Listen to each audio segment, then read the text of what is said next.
নমস্কার বন্ধুরা, আর কুকিং চ্যানেলে আপনাদের সবাইকে স্বাগত। আজকে নিয়ে হাজির হয়ে গেলাম গরমে তৃপ্তিদায়ক নিম বেগুন রেসিপি নিয়ে। আমি এখানে দুটো বেগুন নিয়েছি। বেগুনগুলোকে ছোট ছোট টুকরো করে কেটে খুব ভালো করে ধুয়ে নিয়েছি। একটা কড়াই গরম করে বেশ কিছুটা নিম পাতা আমি এখানে দিয়ে দিলাম।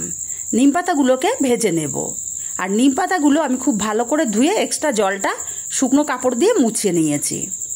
নিম পাতাটা বেশ লাল লাল করে ভেজে নিয়েছি। নিম পাতাগুলোকে উঠিয়ে নেব। নিম পাতাগুলো এইভাবে একটু লাল লাল করে ভাজলে খেতে অসম্ভব টেস্টি হয়।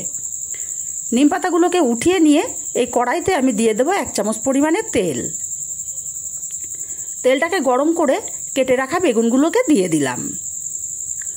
বেগুনগুলোকে নাড়াচাড়া করে আমি কিছুক্ষণ ভেজে নেব।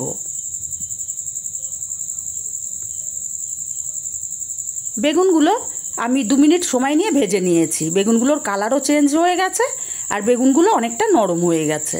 এবার এখানে দিয়ে দেব সামান্য একটু হলুদ আর স্বাদ মতো লবণ। লবণ হলুদটাকে দিয়ে খুব ভালো করে মিশিয়ে নিতে হবে। আর তারপর নাড়াচাড়া করে বেগুনটাকে আমি আরও 2-3 মিনিট ভেজে নেব।